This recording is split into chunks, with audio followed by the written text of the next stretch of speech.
You said a little tobacco-y? That was the beer we had before this. Yeah. The beer of Christmas past. The beer of Christmas past. This is the beer of Christmas present. Beer of Christmas future has yet to be opened.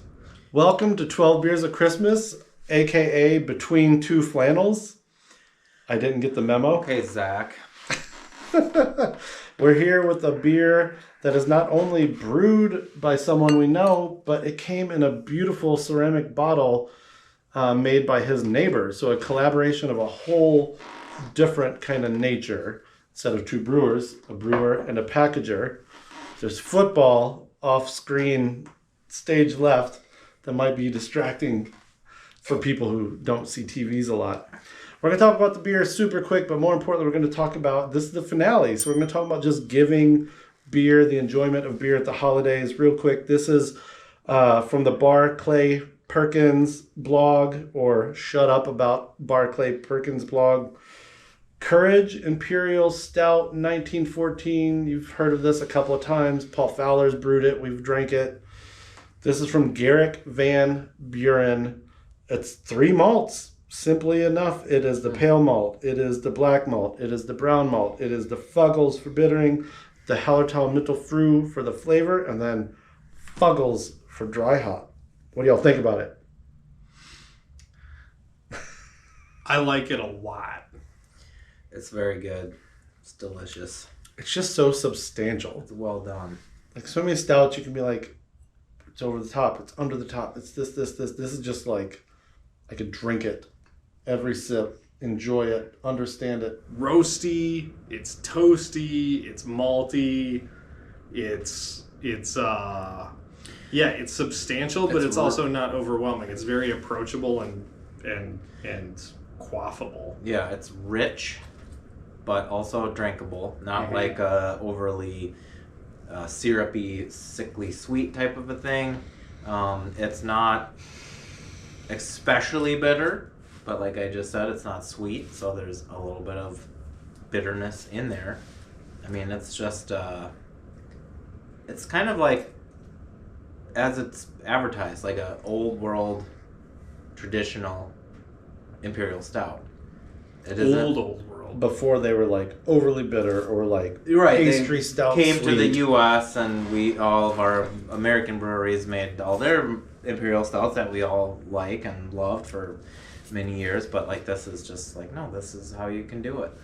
What do you know of the dry hopping within the history, the kind of evolution of the more the English, the other side of the pond imperial stout? I know that it was just sort of like de rigueur and like kind of done as a matter of course. It was, I think, somebody's going to correct me if I misspeak, but it was sort of like used liberally for its antibacterial properties and like to help beer keep, right? The dry hopping? Yeah. Oh, I don't know if I ever heard that.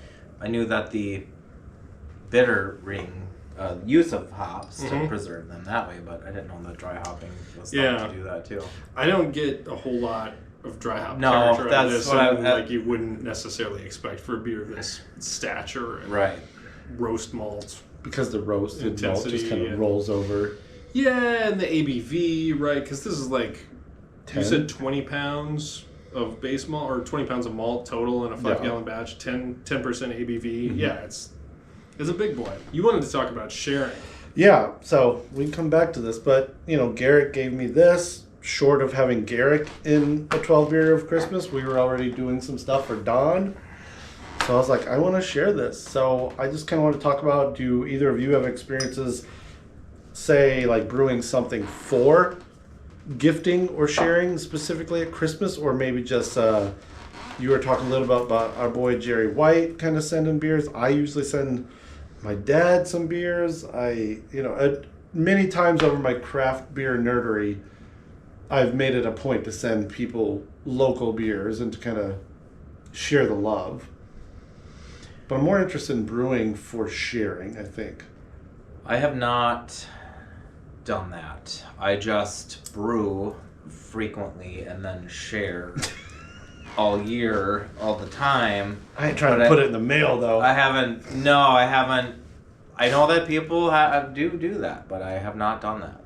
I held up the thing just on the label. It has a piece about Garrick's brewing of it, and then has a separate piece about the person who made the bottle. Yeah. So it's a really cool gift that it's like a two-fold, two-person collaboration to make this, one gift out of it. When you gift it to a home brewer, now they have this unique bottle to take something else. Beautiful bottle. He said he keg filled it yesterday. It's not like it was bottle conditioned in these. So okay. It's a delivery vehicle. It looks beautiful. It's got a great story.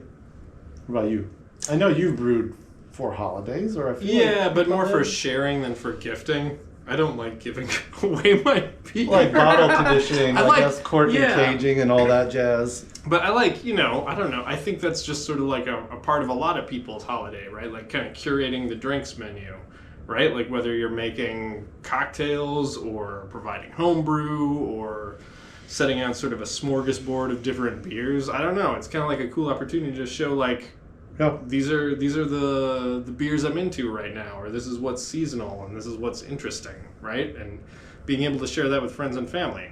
I don't know. Beer is such a social beverage, and I love it that it's an excuse for us to get together and hang out and talk about something we're all interested in. And it's cool to share that with friends and family. Would most of your family like this beer? Yeah, a plurality of my family would be into this. Okay. Yeah.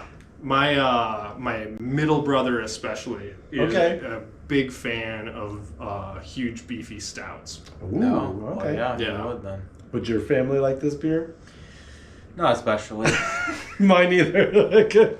I was kind of expecting all three of us to be like, not so much, but not out of any quality or like effort, just like it's not their jam. Like they would see a beer like this get poured and be like, hell no.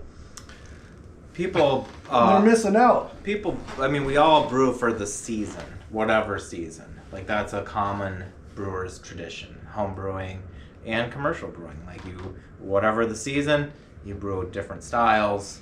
But the idea of brewing to have something to give to people is a unique one. And I will also agree with Dawson. It's one that I've not really ever done in that way.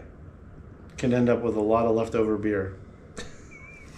Depending who your friends and family circle is. The beer usually gets drank one way or another. One way or another. Yeah. To Garrick, sharing this with you, that's fantastic. Like, this beer is really, really nice. Yeah. I'm totally impressed. It's delicious. This is a soul warmer. Whoa! Figured this one out. Plus, it's Chip's watching football. Sorry, they just knocked that kicker down. Granted, the kick was off. All right. Mid-December, we're drinking beer, watching football. I called people. I was like, "These guys are gonna be watching football." I'm like, "You guys see that? Watch this, DonO." I'm not Watch. distracted. Watch. I don't. Look. Hiya! Look at. I don't anime. Katow. You missed an excellent slow-mo replay. All right, tell us your gift-giving experiences, brewing beers, giving beers, best way to ship beers. I love how that pops up. At least it used to on forums, like, how do y'all ship beers? Is it still ground, I assume? I just say whatever you do, make it something you can do from home, print out the label, and drop off. You cut out the work for someone else, you are way more likely to just, like, slide through the system. Chop and brew. I haven't done that for a minute. Bootleg hacks for real life. All right, man. All right. Merry Christmas. Merry Christmas. Woo.